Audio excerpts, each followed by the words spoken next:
Ted and I were growing up. So I was born October 30, 1922, in Harrisburg, Pennsylvania.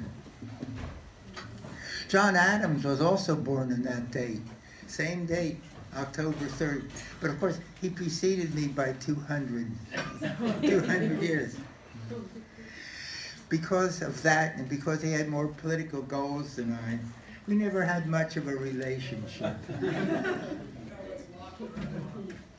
My dad played baseball with us many weekends when he was not at the office. And he enjoyed playing with us boys, and the boys, we enjoyed playing with him. It was a real treat. We also spent lots of time listening to disc jockeys playing the popular songs of the 30s. And those are the ones with the big bands, the Benny Goodmans, Tommy Dorseys, and so on. And we were, in a sense, privileged to hear them because they made life a lot more pleasant than it had been. And Ted and I slept in the back room of our house. We had our beds. We had concerts. And the concert is because of our vocal abilities. We would take turns selecting a song. And each person, when he selected the song, we would both sing it. Or then it was my turn, I'd select a song, we'd both sing it. And so we went through the songs, and it was good. Oddly enough, in those days, the big bands were sponsored by cigarette companies. Yeah. And Glenn Miller was on 3 times a week, sponsored by Chesterfield cigarettes. And then there was Kay Kaiser's College of Musical Knowledge. I don't remember what it was to, but it sounds pretty oriented, and it bound to the higher things of life. And but not only did we listen to music, but we played music. And Ted and I were in the American Legion Drum and Bugle Corps in Harrisburg, PA. And my brother played the bugle, and I played the drum. And we practiced just about every Friday night. And we had red berets, we had red shirts, we had white pants. And we paraded anytime somebody needed a band to participate in a parade. And I am convinced we had more celebrations, more activities, patriotic activities or whatever than we have. We don't have as many marches as we used to have. And we're a little poorer for that, I think. Well, we did not have television when we were growing up. We did have the radio. You come home after school, you rush home to hear about Lucky Strike. You came home to hear about the hit parade. You came home about the Lone Ranger. We were concerned about the Shadow, or the Green Hornet. Maybe some of you remember those radio programs, which kept you on the edge of your bed.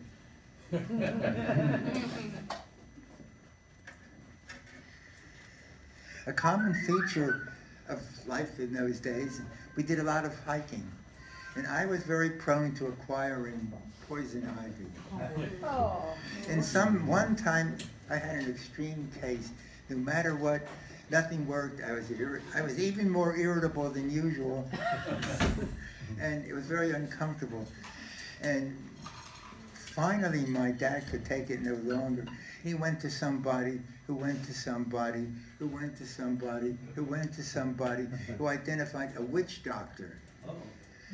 And my dad went to the witch doctor and came home with a recommendation: spinach. He was not to eat, no. He was directed to get a big bushel of spinach, clear the bed, throw spinach on the bed, throw me on the bed, throw spinach on top of me, and that was to be a cure-all. Son of a gun, it worked. Yeah.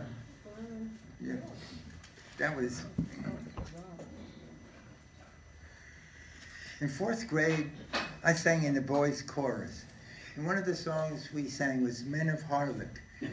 And Men of Harlech was a song that dealt with a sort of a stimulating talk for people in Wales who wanted to get free of British domination. In a sense, like in our own country, they wanted to be free.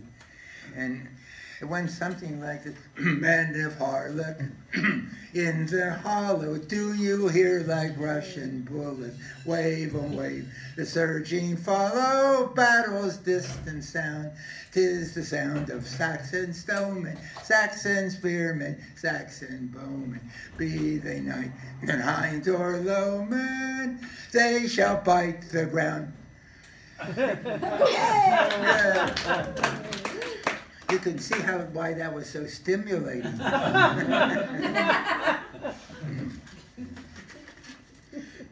A few years ago, I was touring the Great British Isles with Ken, and when we got into Wales, we saw the notice about the Harlech Castle, and I said, Ken, we're going to go and sing the Harlech song in the Harlech Castle.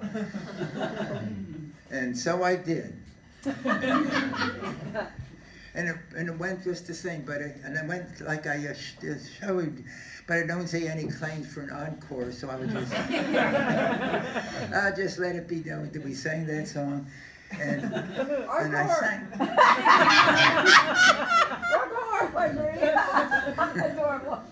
But I sang it to think of the people who sang with me back in high school, with the leader, and I thought of the good long-term memory I had to recall that song. When wintertime was a time of hot cereal, and hot cereal is characterized by lumps. If you ever had hot cereal, sooner or later you're going to have lumps. And lumps generally mean a strike. We're not going to have any more of that, Mom. Or else you've got to do something about that. Well, ultimately, you resort to cold cereal. Then you're free of the problem of lumps. Yeah, it's not that hot, but in any case, it's free of lumps, and that's worth a great deal as well. So, one time, we subscribed, because we ate a lot of cold cereal, Wheaties was pushing a program to endorse people buying Winners cereal. And they came up with a program that for a period of time, you would collect Wheaties box tops, and at a certain date send them in, and the 5 people having the most Wheaties box tops will get a trip down to Philadelphia and to see the Philadelphia Phillies play. One of the features of life in our period, no television, but you had the radio. And a fellow named Bill Dyer was a prominent announcer. He would announce the Philadelphia Phillies home game and away game. And it was he who would say, sponsored the Wheaties trip. The top 5 people would be picked up by Bill Dyer. He would drive to Philadelphia. We would see the Philadelphia Phillies play. We would meet some of the players. We'd have a dinner and come home. Wow, that sounded neat. And we'd eat a lot of cereal for that. And Ted and I vowed we would be 2 of the top 5. And sure enough, we ate a lot of cereal, but we were helped by her mother, always wanting to have somebody at the top 5. And so she said, I'm going to take you up to the city dump. Right.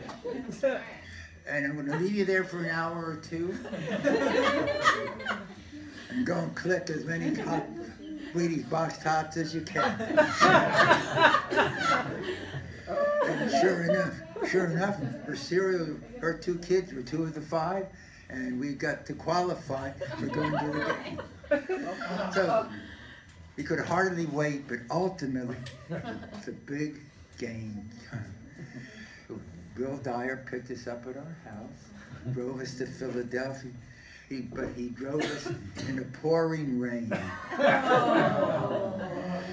The game was postponed to the next day, and for some reason, we were unable to stay over. He drove us home. And that was it. And to this day, I await a call to see the Phillies play. And until that happens, I will not buy a box of Wheaties.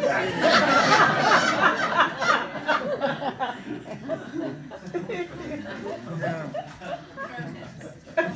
Maybe Cousin Dave could arrange this. Right, if there's anybody that could, it would be Dave. Yeah. But as we were growing up, there were a couple of things we wanted, which could be rather costly. We wanted to have cameras. We want to have bicycles. How are we going to get them? We acquired paper routes. And every afternoon, during the weekdays, we would have to go to the store, get our papers, distribute them, and toss them up on the apartment doors, possibly on the front porches of people who were in our routes. Friday night was collecting night, and you went to all your customers, and you collected the 10 cents that they owed you for the week. It was 2 cents a paper, or 10 cents for the week. And the people would be paying you your dime. And so you would go collecting. Sometimes they weren't home, sometimes didn't have that much money. Whatever it was, we had to collect the money and pay for it. And it did enable us to acquire our bikes. And so that was our enterprise as we were growing up. And one day, they changed the newspaper price from 2 cents a day to 3 cents. And lost about a dozen customers for that. And that's the way things were. But one of the fun parts, every Saturday during the football season, there'll be a football extra. And we loved that one because you go and you get your paper. You come running down the street. Read all about it! Read all about it! Stanford wins! Yeah. But all the time we were, and when you announce a couple of stores, knock over a couple of mics. But we had a lot of fun. It was real fun to get your football extra. And during football season, it was something that made our life a lot more fun, and that was great. Well, let's see.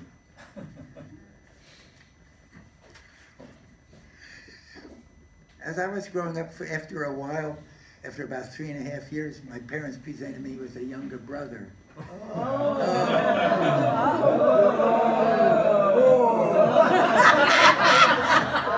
I was a newspaper boy before you, remember that?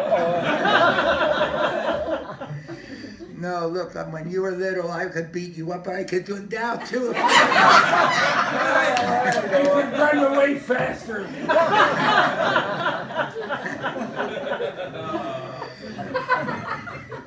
Well, when I was about 5, it was time for kindergarten. You know, there's kindergarten about 4 or 5 blocks from the house. But across the street from the kindergarten school was a penny candy store. And they took in lots of people and took in lots of pennies. We'd often spend time there. They had 2 products that were most interesting to me. One of these was Mary Jane candy. And I was thinking, there was 3 for a penny. I recall the price distinctly, because I was nuts on Mary Jane candy. And I was surprised to see someone here came across, located a place where Mary Jane candy could be held. Now, we'll have to reveal that place where I'm at, so I can supplement my life with Mary. Would be a good way to end it, as far as in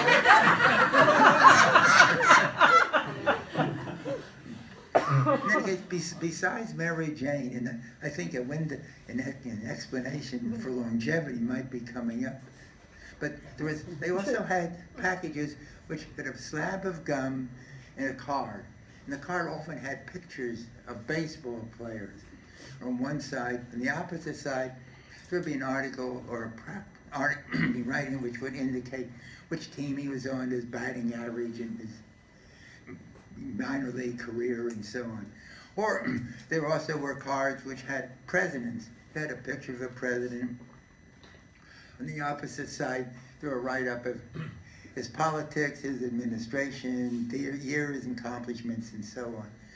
And so we would get these cards. We would trade them to try to get all the members of a single team. Or we would flip them And so that was kind of a nice thing to do. And we learned a lot about presidents, especially from reading the backside where there was information regarding his career. And there were also baseball pictures, and we learned a lot from these things. And reading about the baseball players and the presidents led us to another activity of saving that we undertook. And that was stamp saving, and we were collecting stamps. We collected both U.S. stamps and worldwide stamps. And here again, it was a case of collecting stamps and learning from reading of them.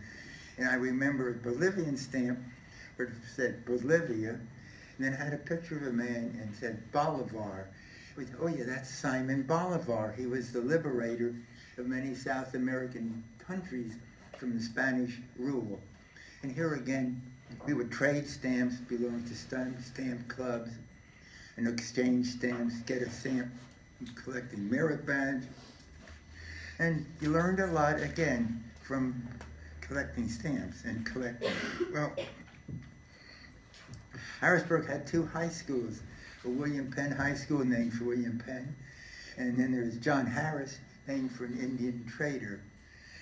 And like many other towns, on Thanksgiving Day, there's a big football game. It's good. It's not so good for turkeys, but everybody else would go after family lunch, go to a football game between the two high schools.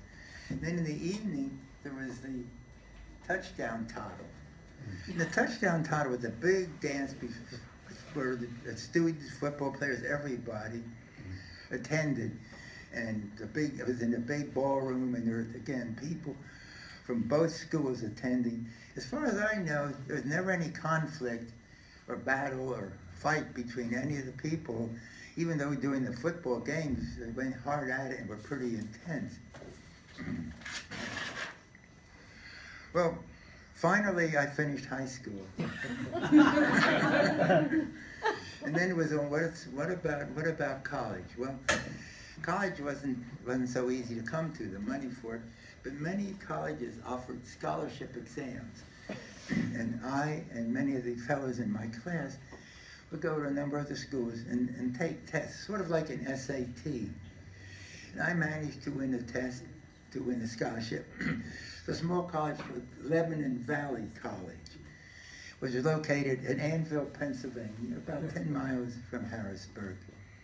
And so this meant we could work it out. I would live at home, and I would tie in with a carpool of 4 other fellows going to Lebanon Valley College. If you're in the know, it's LVC. But we'd drive down to LVC every day. The time we would depart depended upon the time of the first person in the class, and the school had to be at a class, and so we all had to go down so he could make his or her class. Similarly, when it came to the end of the day, we would have to wait until the person having the last class of the day completed that class, and then we would all drive home. And there was a big place called the Day Students Study Hall. So if you were not one of those on the extremes, but you were having to wait behind because somebody else did, you go to Day Students Study Hall, and you would read or talk or mix. And that was life at LVC. Before we really got started, I went down to see where the different buildings were and perhaps meet some of the students. And while I was there, somebody tapped me on the shoulder. I was a freshman, and I wasn't wearing a dink.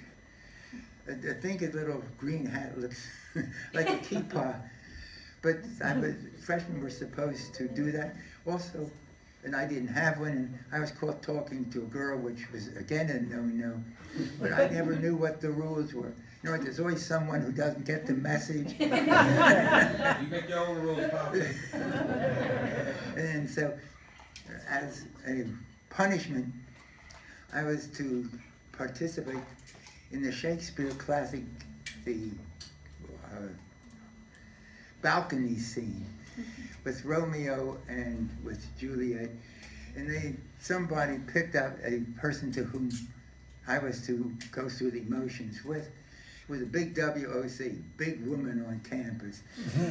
Now, see what there were always people on the campus who were in everything. You're the Mahras of this, and so Ellen Rupersberg was one of those persons, and so she agreed.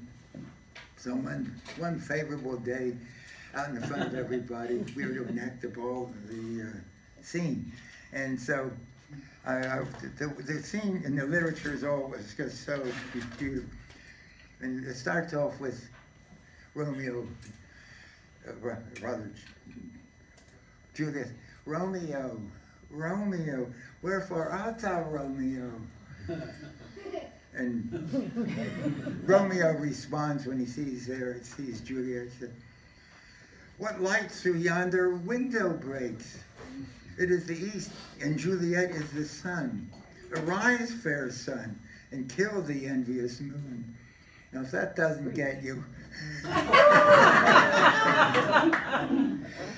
then, well, and it goes on from there, only getting more intense. And it worked very well. And we had to do it several times so that everybody was satisfied I had been sufficiently punished. And over that first year, we became rather friendly.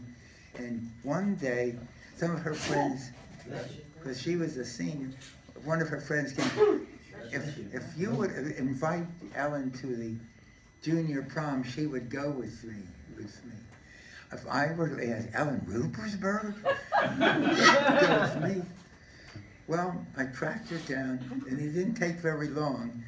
I tracked her and invited her, and she agreed, surprisingly, to go with me. And I said, wow. So a couple of days before the big dance, I had to wash the car and vacuum the car, make it all suitable for someone like her. And ultimately, the dance came. And we did have a real good time, and I enjoyed being with her, even if she wasn't mine. Well, during the summer of that year, my dad, somehow, through political connections, got me a scholarship so I could go up to Penn State. So after a year at Lebanon Valley, I changed and went to Penn State. And so then I had to live up there, and we got some dorm rooms that the college offered, and life started up there. And I had to decide what area of work to do. But while I was at Lebanon Valley, we had a prof, Andy Bender, I remember, and he taught chemistry, but in addition to teaching chemistry and analysis, he taught a lot about the elements, how they're processed, fabricating, and heat treating them, and so all of this became of interest, which determined my decision to get a degree in metallurgy, and that's what I took at Penn State. But attending Penn State meant more than studying metallurgy.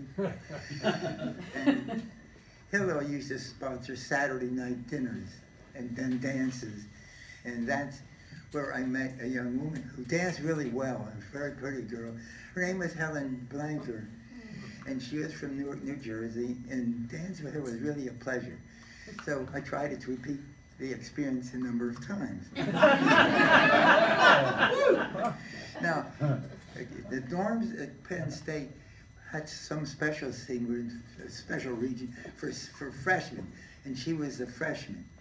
And that meant you had reduced hours, and you had to be in your room by 10 o'clock most weeknights, and on weekend you could be out one of them 12. It was very restrictive. And one time I brought Helen home from a date, and we were late. Oh. That meant the following week should not go out on a date. But I noticed one unique happening. The balcony at the Hillel dorm, Hillel facility, was parallel to the dorm, rather the exit on Helen's room. So that if you walk out on both, you would have a balcony. And then, the balcony scene. Boy, will I impress her.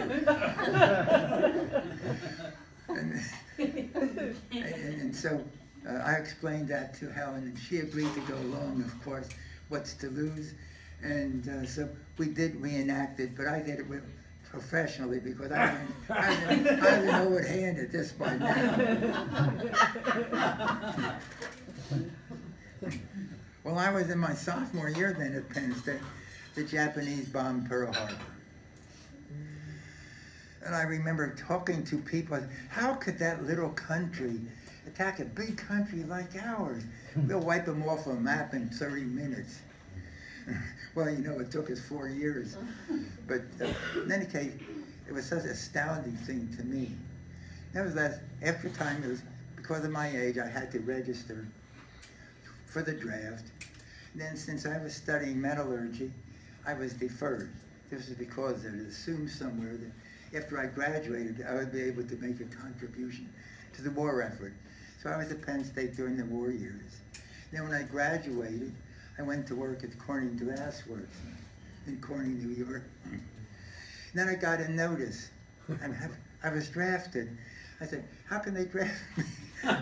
They deferred me for almost 3 years to get in a position to make a better effort, an effort to improve the war effort. And now I'm practicing, and they're drafting me. Well, I never got an explanation from that. If any come to your mind, you can let me know. But it never made much sense, but that's the way it was. So I got drafted, and I took what was called the Eddy test, which meant that if you passed this test with a grade adequate, you were trained to become an electronic technician.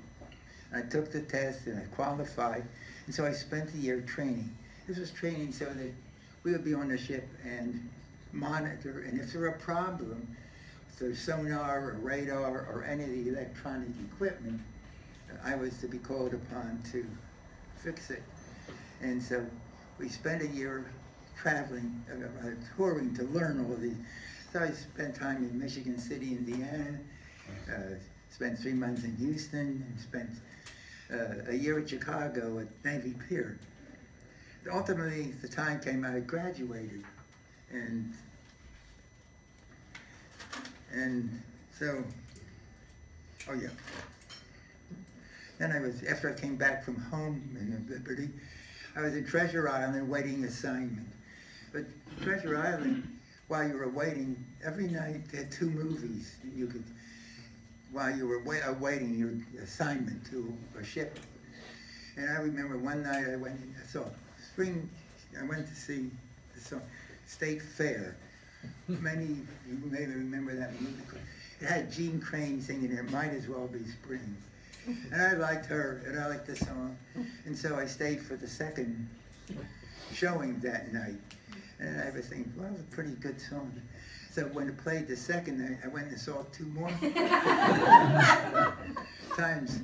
But I kind of felt if I would see it, having seen it 4 times, I might know some of the words well enough to sing along with Jean Crane, at least to myself. So I saw 4 times in 2 days, and that was that. I finally received orders that assigned me to a ship, an LST, which stands for Landing Ship Tank. I was assigned the LST-57. We were training for the invasion of Japan, which meant we would load our ship, go and with equipment. Then we would go and we would beach. And then the idea is that the tanks and trucks and personnel carriers would roll off our ship onto the beach and move inland. But our job was to get them in there and have them land. And so we would practice every day. They were loading jeeps and tanks on our ship. They'd go out to the San Francisco Bay, and we'd come in and land on the shore and roll off the vehicles. And that was to be our job when the invasion took place.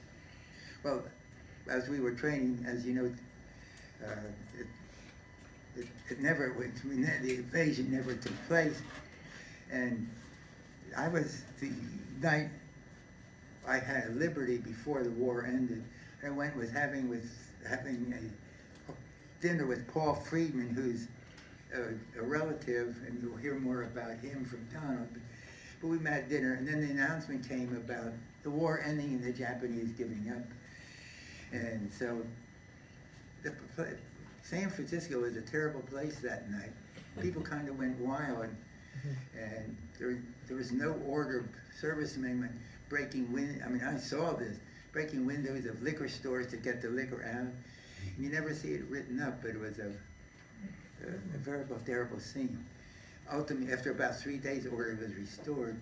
But I was back there when you're supposed to, because I'm a listening type. And then in any case, the war ended. And then there was a time they didn't know what to do with the 557. Ultimately, we were shipped to Shanghai, and we ended up being somewhat like a taxi. The Japanese had conquered the bulk of China, mainland China, and they loaded many of the Japanese troops on our ship. We hauled them back to Japan, which was part of the peace agreement. And so we did that. So we had hauled them to Japan, and then somewhat empty, we'd go back, get another load of people, the troops who wanted to return home, and bring them back to Japan, and so on. Now, our parents back in Harrisburg met and became acquainted with a family of German Jewish people who had been able to flee from Germany and come to the United States.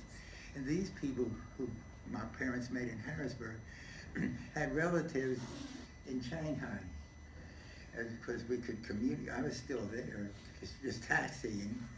And so I was able, when I had a liberty, I could go and visit them.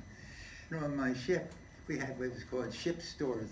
The servicemen stores buy soap and cigarettes, coffee, things which, in their status, just were either very expensive or unobtainable. So I would get gear, and I would go to visit them on the weekend and give them these things which were easily accessible to me, but which were hard for them to acquire. One day, I was assigned to be short duty in Shanghai, near a service center. And I would just walk back and forth and hoping to maintain order. Then a rickshaw came up, because in those days, they had a coolie. Nowadays, they don't jog like they used to. But in any case, a rickshaw comes up, and a drunken U.S. sailor comes out. And he starts staggering into the service center. And then the Chinese coolie who had ridden him there tapped him, hey Joe, you haven't paid. But the guy said, oh, I paid him, and kept on going.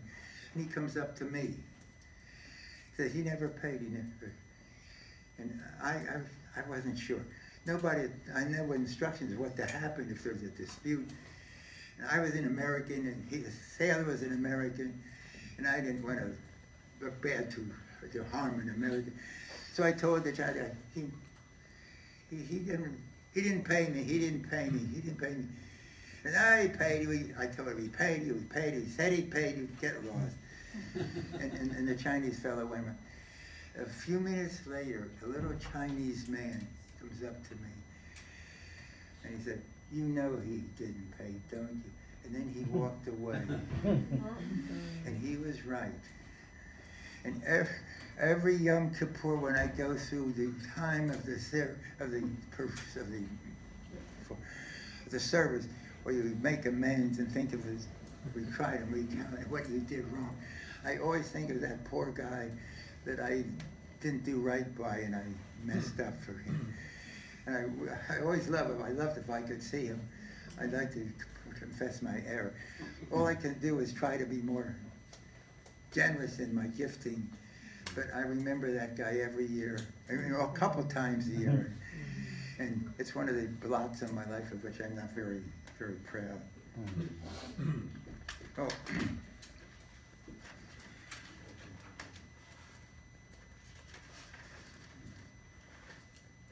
During the naval period of my life, a loving, marvelous correspondence with Helen continued, and we planned to marry. The day was June 22nd, 1947.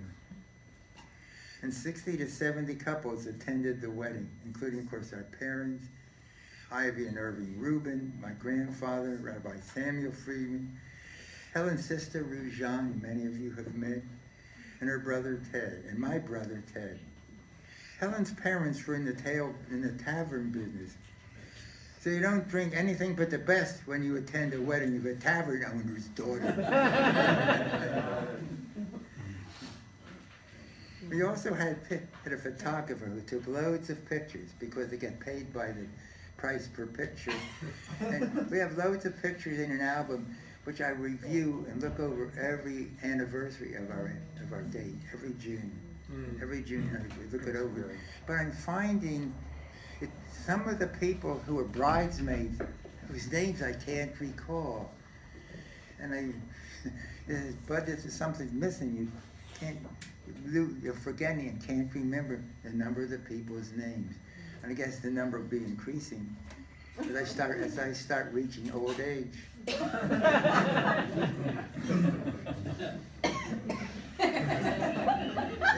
It wasn't too long after our wedding that we started a family. And we lived in Newark, New Jersey in a 3-story house. Helen's parents lived on the first floor, but they gave that up to us. They moved to the second floor, and we lived on the first floor. And ultimately, I started working at a steel foundry in Newark.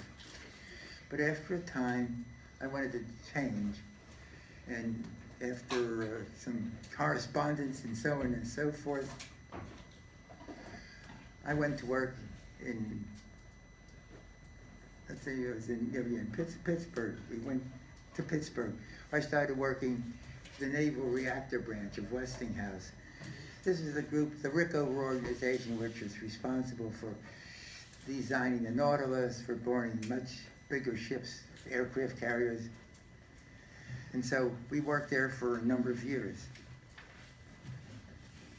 I've often wondered, well, our big boss was Hyman Rickover, of course, and I've often wondered why there's never been a movie made of his life, because he was such an active person. I never had any dealings with him, which is just as well for both of us. We lived in Squirrel Hill, a section of Pittsburgh, which had a predominantly Jewish population. And oddly enough, there was a rabbi there, Rabbi Axelrod, who later moved from Pittsburgh to out, and a member had been a preacher at Beth Am Temple in Los Altos Hills that we attended.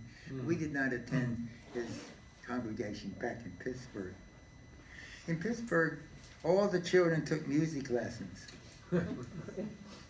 And in order, Helen and I spent a lot of time at recitals. And in orderly ages, Jerry took the cello and piano, Ken took up the clarinet, Sandy took up the violin, and Mitch took up the trumpet. And again, we did see a lot of recitals. Now, our home in Pittsburgh had a large hilly region in front that was covered with ivy. And periodically, weeds seemed strongly attracted to the ivy. So we would have to have our 4 children strongly attracted to weeding. This meant to Helen, let's have a weeding party. Boy, did that get a reception. This call reminded the children they had not yet practiced their instruments that day. And of course, Helen and I didn't want to feel we were competing with our children's excellence. So resigned for one more weeding out weeds for the ivy. And wasn't it fun for you and me, Helen? Now, I started classes at Pitt to obtain a master's degree of metallurgy at night. This required I give up what could have been a lot of time with the family. And I always felt I gave it a lot just to acquire that. But I think it was worth. I became friendly with several fellow students in my evening class. One friend I'd been doing some interesting work with. I had some equipment I'd used in his thesis, which I could use in my thesis, and I asked him about using it correspondingly, because he had moved out to the West Coast. He had moved out from Pittsburgh, was working with General Electric Nuclear Energy Division. He allowed me to use his equipment. When I finished and completed my degree, I sent him a letter saying thank you for letting me use it, and they finally got it. And I sent him a copy of my thesis. This initiated some correspondence between my friend who had been associated with the General Electric Nuclear Energy Division in Cleveland. And so he received my documentation, and he told me there might be a job opening. Would I be interested in it? Well, I could be. And so we corresponded back and forth. I went out for an interview. Said, let's move to California. And so that's just what we did. And in a sense, it was the irony, if I hadn't sent him a copy of my thesis or hadn't bugged him and borrowed it from him to start with, our whole family might not be even be out here.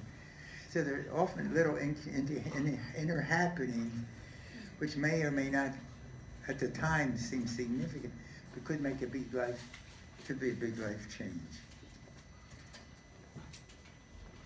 And so ultimately the 4 children, we left home and we went at various degrees. Jerry went to Stanford, Ken to UC Irvine, then California School of Professional Psychology. Sandy went to UC Berkeley, and Mitch to UC Santa Barbara. Clearly we optimized the UC college system. I've never complained about my payments of state income tax. Additional schooling and training was required for 7 of the children's vocation.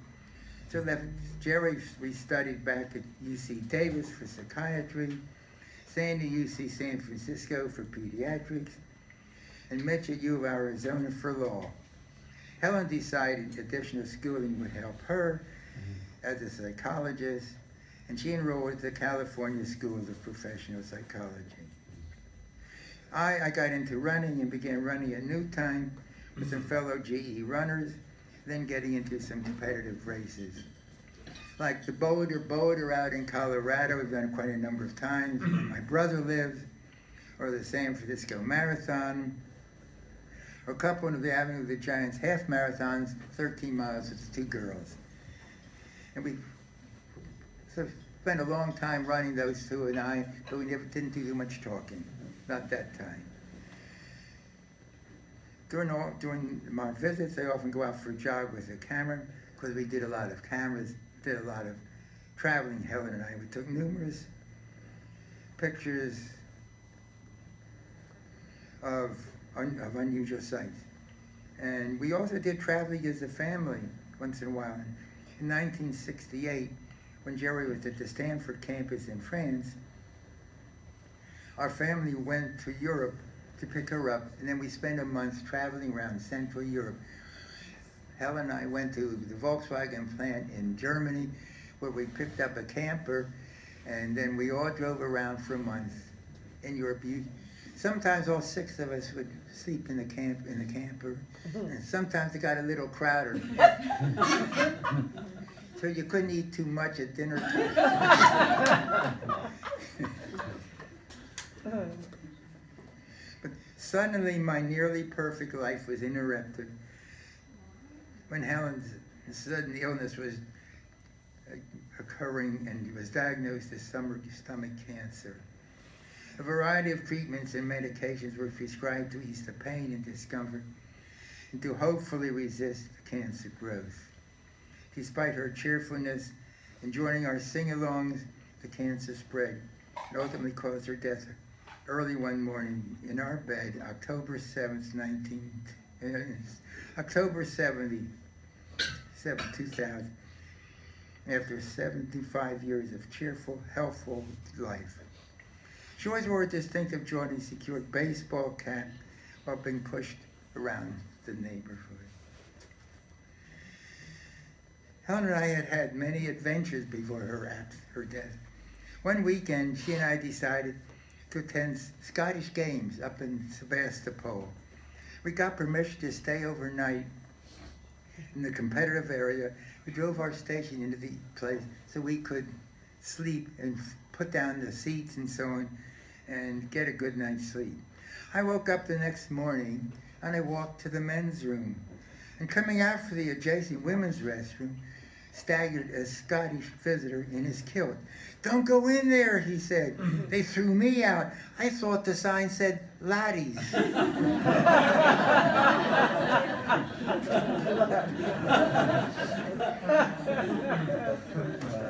Well, thank you for your attendance.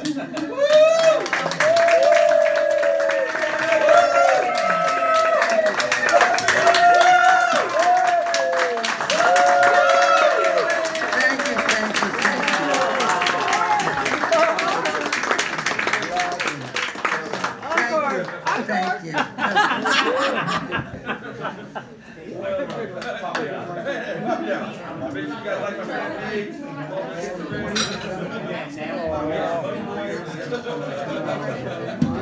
We're going to 5-minute break. That's right ahead. 5-minute break, Sam? Okay, I can show the slides for Dad. It'll just take a little while. This is 3-minute break. 3-minute break. 3-minute break, then tell. Tell everybody.